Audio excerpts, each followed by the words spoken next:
Yo, what's happening, people? Kagey back again, back with a new video in regards to the news that is stirring the online community today with the FIFA Best Coach of the Year nominees. Marcelo Bielsa named, and a lot of people aren't happy. There's, journalists, pundits, and everyone else in between with their nominations that should be ahead of Marcelo Bielsa, but I'm not here to talk about the people that aren't nominated. Here to talk about Marcelo Bielsa. But before I do that, I'll just briefly touch on the Leeds Arsenal game because, if you want to hear a more full review, I did a show with Rants and Bants on Monday with James Redman from a Liverpool fan too. Great show. Check that one out. Leeds Arsenal, we should have won the game. The possession, the shots on goal, the chances created, Arsenal down to 10 men. Arsenal's form going into the game, and it's not just form as in result, it's the way they play. It's just not very good. We should have won that game. On another day, we would have won it, but it's weird for me now because if this was last season against, say, Luton or someone like that, and we had spurned so many chances, I'd have been so annoyed. This time, it's just more disappointment that we didn't get the job done, and maybe that's a result of us now being in the Premier League and not having to worry about getting out of the Championship after such a long time. So, yeah. I mean, it's 2 points drop for me. We move on now, though, against Everton. Tough game. Dominic Calvert-Lewin is my guy. That's my striker. Just a good number 9. And what he needed for me, as I said before on previous shows, on other platforms, is that he needed consistency. That was the only thing missing for the Calvert-Lewin. He seems to have found it so far. So it'll be good to see him battling, and I think that we'll have a motivated Patrick Bamford there too, because we've heard Calvin Phillips talk about it, we've heard other players talk about it. Bamford, he's kind of excited to get called up for England. He wants that call up, so I think he'll be looking to really impress on Saturday and go head to head with the guy that's ahead of him in the England pecking order right now, Calvert-Lewin. But Everton have got many threats: Richarlison, James Rodriguez, Decore, Luca Digne. Everton are a good team, and that's why at this point, before ball's been kicked, I'd say I'd be happy with a draw at Goodison. I'd take that happily. We get 3 points. That's a great result. Absolutely great result. I'm going to just quickly talk about the Roc Nation partnership as well with Leeds United. I tell you, I played that clip with Roc Nation, Big Sean, and Jadakiss in the video, and all these other people with Leeds United. I must have replayed it about 10 times. For someone like me to see that, it's huge. It's absolutely huge. It's a massive partnership. New York City, Leeds United, two of my most favourite places to be.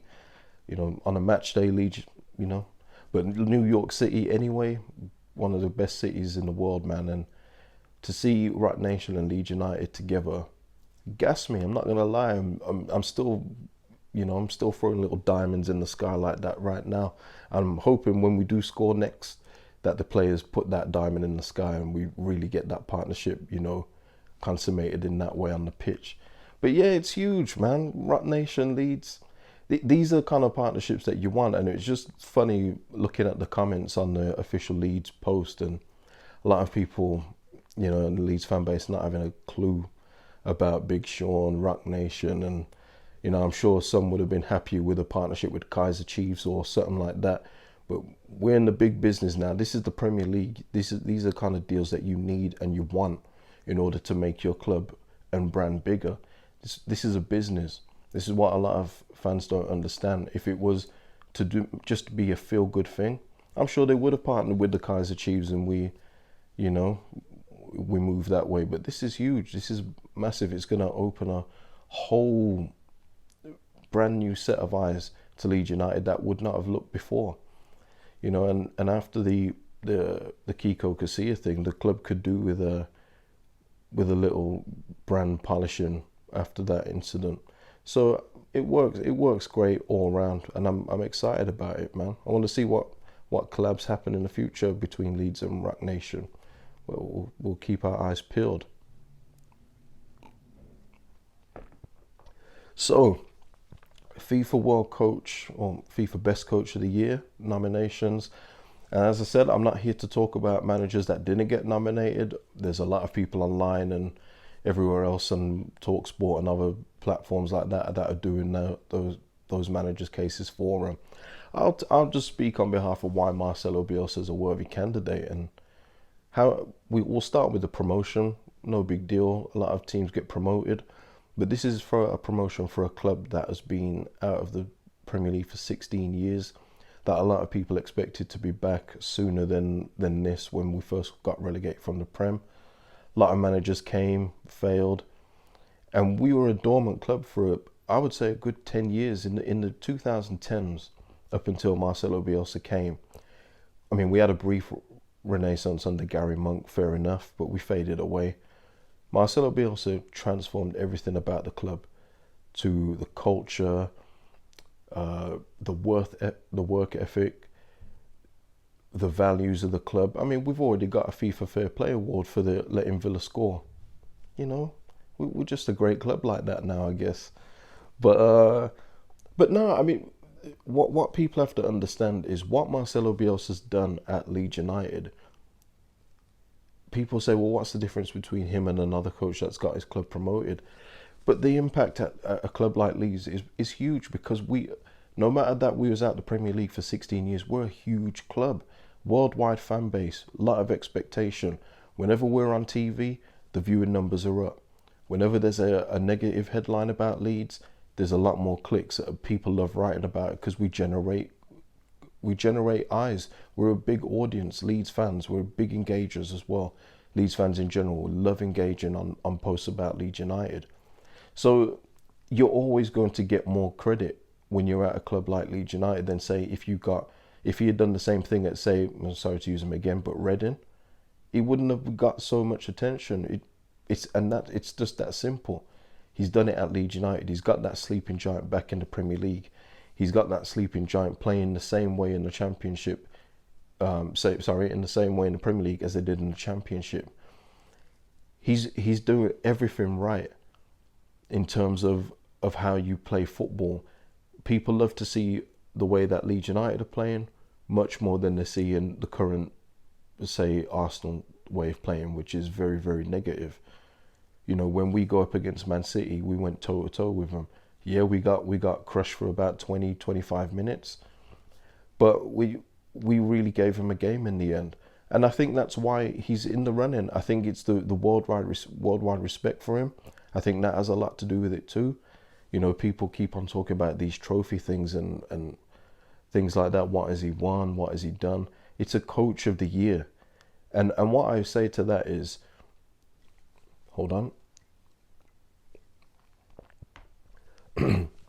is all the names that keep on getting bandied around. I'm not going to mention them here because this isn't about coaches that didn't get nominated. But what I would say to them is, would they have been able to take a club that had finished 14th, 15th in the Championship with the same core of players, basically, and one that was out on loan in Holland in Matthijs Klik? Would they have been able to take these guys from mid-table Championship players into a solidified Premier League team? The answer is no. There's no chance. What would have happened is they may have got promoted with these players. They may have brought in new players. But either way, we wouldn't be seeing all these players still in the Premier League now. Now, in the long term, whether these players are going to be good enough to play in the Premier League next season, that's another question. That's for another time. But right now, we've got Luke Ayling, who's in the best shape and form of his life. We've got Matthijs Klik, who was out on loan in Holland and was probably looking at an exit from the club. He's now one of our most important midfielders, established Polish international too. Calvin Phillips. He's turned him into a player that a lot of fans would have been happy to see the back off for somebody else, to a 40 to 50 million pound player now that's vital in the way that we play. As we saw against Crystal Palace and Leicester, we were missing Calvin Phillips, and that's what we're missing. We don't have a 40, 50 million pound player to replace him. So when he's out, we feel it a lot more. And he did that. He transferred Calvin Phillips into a defensive midfielder that is now an England international and one of the best in the country by a mile. You know, Will other coaches be able to do that? No. And it's that simple. It's to do with coaching. Coaching is the key word there. And when it comes to coaching players, I don't trust anyone else more than Bielsa, just from his track record of what he's done so far at Leeds United.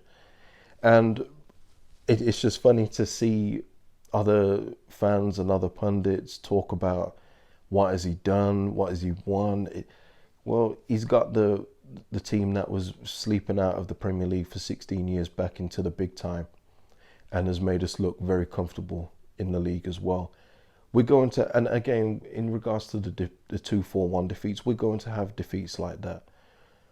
You know, we're a team that plays all out attack. So when it goes right, it's going to go right like it did against Villa, 3-0. When it goes wrong, we may hold 3, we may hold 4. But that's the trade-off you would give to have football like this, to see football like this. And a majority of the time, as you know, people of stats prove that it's worked most of the time. You know, I don't know the exact stat, it eludes me right now, but we have 41 clean sheets in so many games, which is the most in, you know, the top leagues or something like that. So it shows Marcelo Bielsa has done something right on the defensive front too. You know, how many people would be comfortable putting a 20-year-old goalkeeper from the French League 2 into a Premier League starting 11? Not many, but Bielsa does that because he trusts in his players. He trusts that his players have bought into his methods.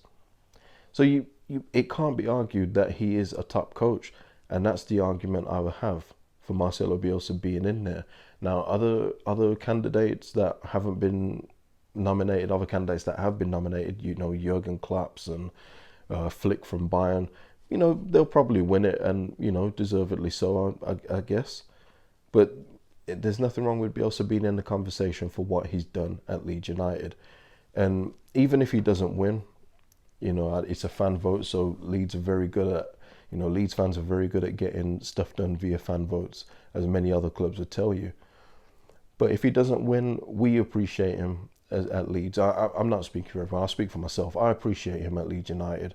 I appreciate him for giving me the love back for the club that was going dormant. I was going through emotion supporting this club, you know, in the mid 2010s. It was just horrible football, horrible to watch, you know. And I give him all that. I give him all the praise for giving me the love back for the club.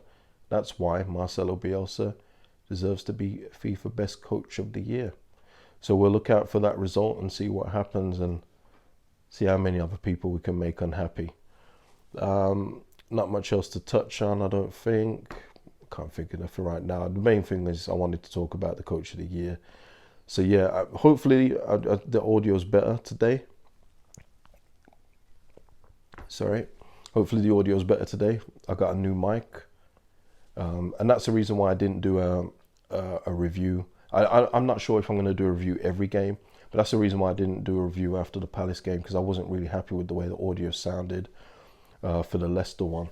And again, that was one where we lost 4-1. So for the people that say I was hiding, I don't hide. I'm over on Rance's channel where we review the games too. So I'm not hiding anywhere. I just wasn't happy with the audio. I know it sounded like an ASMR video, and I don't really want that for the channel.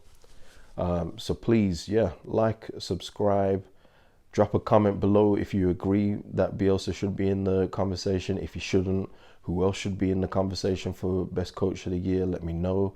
But yeah, please like and subscribe, and we keep moving. Kagey out.